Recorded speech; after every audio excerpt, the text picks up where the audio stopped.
अंतिम विदाई। सुहानी की शादी पीयूष नाम के लड़के से हुई थी, लेकिन शादी के 3 महीने बाद ही पीयूष की एक कार एक्सीडेंट में मौत हो गई और वह सबको छोड़कर चला गया। सुहानी के माता पिता उससे बहुत प्यार करते थे और प्यार से उसे गुड़िया बुलाते थे। गुड़िया भी बहुत सुंदर थी, बहुत प्यारी लड़की थी। लेकिन उसकी शादी होते ही उसकी जिंदगी में भयानक तूफान आ गया। शादी के 3 महीने बाद ही उसका पति उसे छोड़कर चला गया। गली मोहल्ले वालों के ताने और समाज वालों ने उसका जीना हराम कर दिया। उसे तरह तरह की बातें बोला करते थे कि अब शगुनी है, आते ही पति को खा गई, वगैरह वगैरह। ये सब सुनकर सुहानी की आंखों में आए दिन आंसू ही आते रहते थे। यह देखकर सुहानी के सास ससुर माँ बाबा को बिल्कुल भी अच्छा नहीं लगा। वे लोग उसे बहुत ज़्यादा प्यार करते थे। उन्होंने हार मानकर फैसला किया कि अब बस बहुत हुआ, हमारी बहू के साथ और अत्याचार नहीं होने दूंगा। उन्होंने सुहानी के लिए एक अच्छा सा लड़का देखा और उसके साथ उसका रिश्ता पक्का कर दिया। चारों तरफ शादी का माहौल था। सुहानी की सास चाहती थी हल्दी मेहंदी की रस्म घर से ही हो। सारी रस्में चल रही थी। सुहानी इस बीच कभी माँ को चाय देती तो कभी पिताजी को चाय देती, दवाई पानी खाने के लिए पूछती। इस बीच सुहानी की सास सुहानी को बड़े गौर से देख रही थी और मन में न जाने क्या क्या सोच रही थी। सुहानी के दिल में भी अजब और गजब हलचल चल रही थी। वह भी चाहती थी कि माँ एक बार उसे गले लगा ले और जी भर के रोए। दोनों एक दूसरे से लिपट कर खूब रोना चाहती थी, लेकिन माँ ने सुहानी का चेहरा देखकर आंसू के घूंट पी लिए और वहां से चली गई। सुहानी भी उदास चेहरा बनाकर वहीं बैठ गई। दोनों का ही जी भर आया था। वे खुलकर किसी के गले लगकर रोना चाहती थी। माँ का उदास चेहरा देखकर सुहानी के ससुर बोले, क्या हुआ? तुम इतनी परेशान क्यों हो? इतना सुनकर आंखों में आंसू लिए माँ बोलने लगी, मैं क्या बताऊं, सुहानी को लेकर और उसकी विदाई को लेकर तो मेरा जी भर आया है।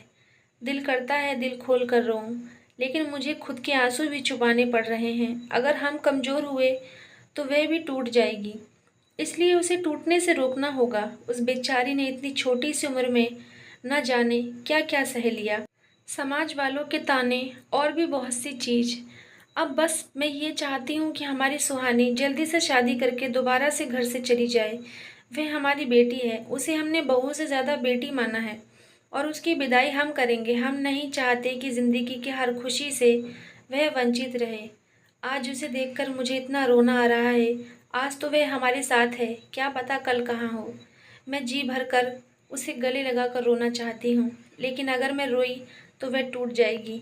इतना सुनकर बाबा बोले, तुम ठीक कहती हो, लेकिन तुम खुद को कमज़ोर मत होने दो, अपने दिल को ठोस बना दो। अगर हम कमज़ोर पड़ गए तो हम उसकी विदाई भी ढंग से नहीं कर पाएंगे। बाबा की दबी आवाज़ सुनकर माँ ने कहा, आपको तो वह सबसे ज़्यादा प्यारी है, आपकी जान तो सुहानी में बसती है, भला आप ये कह रहे हैं? मैं जानती हूँ कि आपने अपने दिल को कितना सख्त बना रखा है। जितना दुख मुझे है सुहानी से अलग होने का, उतना ही दुख आपको भी है। शादी वाला दिन भी आ गया और सुहानी की शादी होने लगी।